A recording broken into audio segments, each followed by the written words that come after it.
students, welcome to my channel StudyCom. I am Pooja Bhava and today we will be dealing with our next topic from the unit Money and Banking. The chapter is Money and the topic that we will today deal with would be contingent function. In the last function we dealt with two of the functions of money, that was primary function and the secondary function. But today's class will be about the contingent functions of money. हमने discuss किया था कि money हमारे लिए क्या क्या functions perform करता है प्राइमरी सेकेंडरी में. मैं आपको याद दिला दूं, प्राइमरी में medium of exchange, measure of value, फिर हमने सेकेंडरी में store of value, measure of standard of deferred payment और इन सारे पॉइंट्स की बात करी थी. आज हम जब बात करेंगे कंटिंजेंट फंक्शन की, तो हमें मनी की और भी एक्स्ट्रा फंक्शन जो मनी हमारे परफॉर्म करता है, लेकिन शायद हम उतना नोटिस नहीं करते हैं, बट सबकॉन्शियसली वी नो कि मनी हमारे लिए वो सारे फंक्शंस परफॉर्म करता है. वो सारे फंक्शंस हम क्लब कर देंगे कंटिंजेंट फंक्शंस में. तो पहला फंक्शन है आपका बेसिस ऑफ क्रेडिट. क्रेडिट का मतलब आप सबको ही जानते हैं, कॉमर्स से जितने भी जुड़े बच्चे हैं वो सब जानते हैं कि क्रेडिट का सिंपल मतलब है उधार. तो money forms a basis of credit.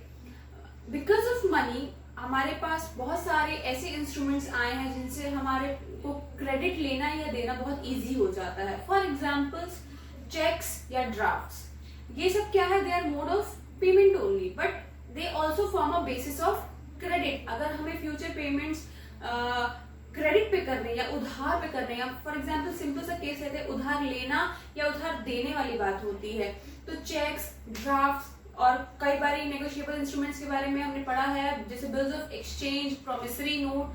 तो ये सारी चीजें हमें एक फैसिलिटी देती हैं कि हम क्रेडिट ले सकते हैं या दे सकते हैं. तो it is all possible because money exist. So money also forms a basis of credit for us. Next point is basis of distribution of income.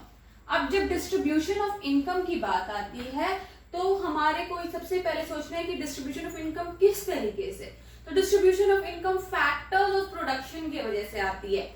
आप जब भी कोई गुड्स मैन्युफैक्चर करते हो या कोई काम करते हो तो आपका फैक्टर ऑफ प्रोडक्शन यूज होता है. फैक्टर्स ऑफ प्रोडक्शन क्या है, हमारा रॉ मटेरियल्स है, हमारा लेबर है, हमारा कैपिटल है, ये सब क्या है, फैक्टर्स ऑफ प्रोडक्शन. तो जब आप फैक्टर्स ऑफ प्रोडक्शन को पेमेंट करते हो तो आप इन टर्म्स ऑफ मनी करते हो. तो you come to know at the end कि आपको किस फैक्टर को कितनी पेमेंट करनी है. अगर आपको सैलरी देना है, वेज देना है, ये सब मनी के टर्म्स में आप पे करते हो. तो ये सारी चीजें तय करती हैं, मनी की वजह से सारी चीजें तय होती हैं कि आपको कितना अमाउंट या कितना मनी के फॉर्म में पे करना है किस फैक्टर ऑफ प्रोडक्शन को. तो जब फैक्टर ऑफ प्रोडक्शन को आप ये चीजें देते हो, मनी पेमेंट करते हो, तो इसको बोलते हैं distribution of income. Payment of money is in the form of distribution of income. This is how you allocate money amount to different factors of production. Now your third point is maximization of marginal utility and total productivity. Maximization, marginal utility और total productivity.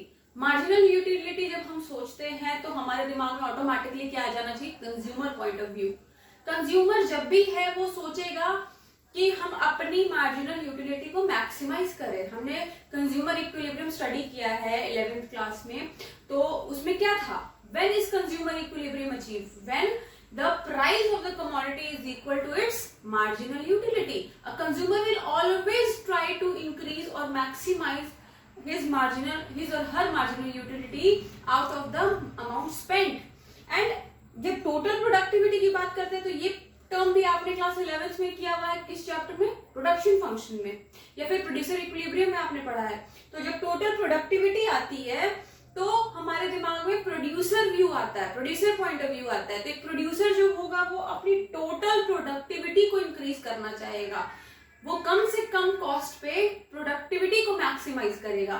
तो ये सारी चीजें वो कैसे कर सकता है, जब उसको प्राइस पता हो हर चीज की, उसको वर्थ वैल्यू पता हो.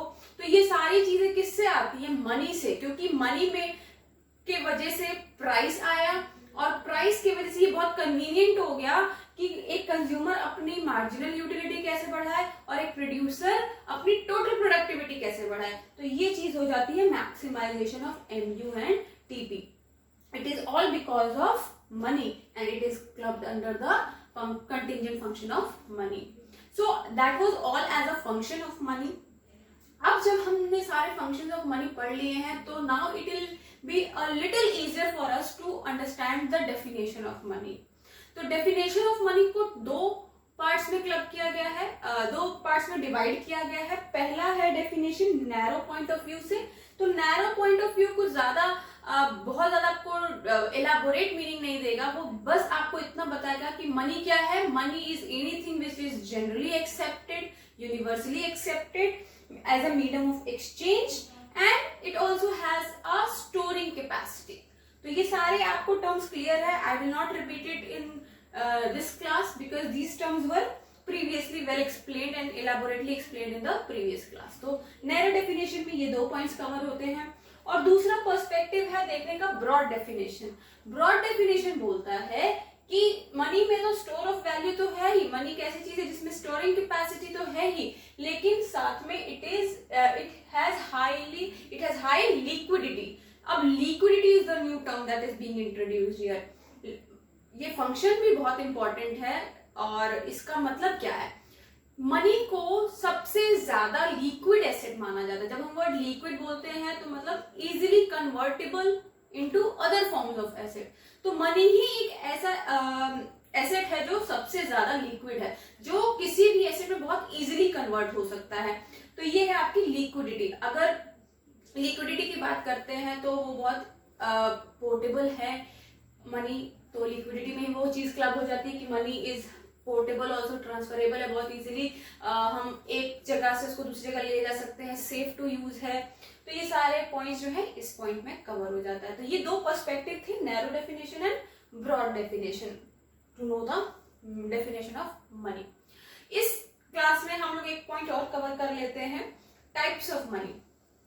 टाइप्स ऑफ मनी बेसिकली आपको टाइप्स ऑफ मनी, तो मैं इसको गलत बोलूंगी, यहां पर बेटर एक होना चाहिए इवोल्यूशन ऑफ मनी.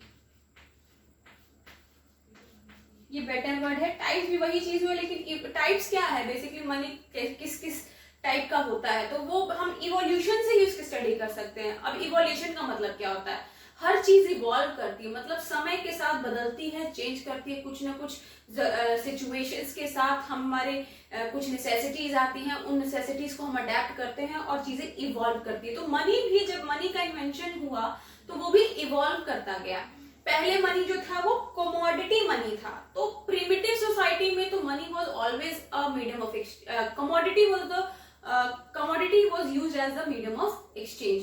मनी की जगह कमोडिटी को हम मनी जैसे यूज करते थे. फॉर एग्जाम्पल कैटल्स को यूज करते थे हम, sheeps, cattle, food grains, goats, ये सब चीजें जो है, मिल्क, ये सारी चीजें हमारी कमोडिटी मनी की तरह यूज होती थी. हमने बार्टर सिस्टम में भी प्रीवियस क्लास में स्टडी किया. तो वो क्या है, कमोडिटी के टर्म्स में मनी की जगह कमोडिटी यूज कर रहे हैं, वो मनी की तरह एक्ट कर रहा है. कमोडिटी मतलब चीजें यूज हो रही हैं. तो वो बार्टर सिस्टम में भी था.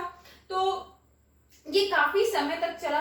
फिर मेटालिक मनी आया. मेटालिक मनी आप कह सकते हो 18th सेंचुरी के ऑलमोस्ट हाफ तक मेटेलिक मनी ही यूज में रहा. अब मेटेलिक मनी मींस मेटल के फॉर्म में मनी. तो मेटल के फॉर्म में मनी ज्यादा यूज होता था, गोल्ड और silver. The mostly and widely used metal was gold and silver because of course they were precious. तो इसलिए, और मेटल के फॉर्म में मनी बहुत उस समय इजी था क्योंकि मेटल की वैल्यू लगाई जा सकती थी. गोल्ड और सिल्वर एक्सपेंसिव मेटल्स थे तो उनकी वैल्यू ज्यादा थी, तो वो उनका वर्थ वैल्यू लगाया जा सकता था. तो मेटलिक मनी बहुत वाइडली यूज हुआ है. अगर आप इसका एग्जाम्पल लेना चाहते हो तो आप किसी भी कहानी को सुनो, पुरानी कहानी को सुनो टीवी में. अगर आप उस जमाने की सीरीज वगैरह देखो तो आपको पता चलेगा वो मुद्राएं वर्ड यूज करते हैं. तो मुद्राएं वर्ड जो यूज होता है वो मेटल्स को डिनोट करता है कि मुद्राएं, स्वर्ण मुद्राएं. तो ये सब गोल्ड फॉर्म, सिल्वर फॉर्म को डिनोट करने के लिए ये सारे वर्ड्स यूज करते हैं. आप इजीली रिलेट कर पाओगे.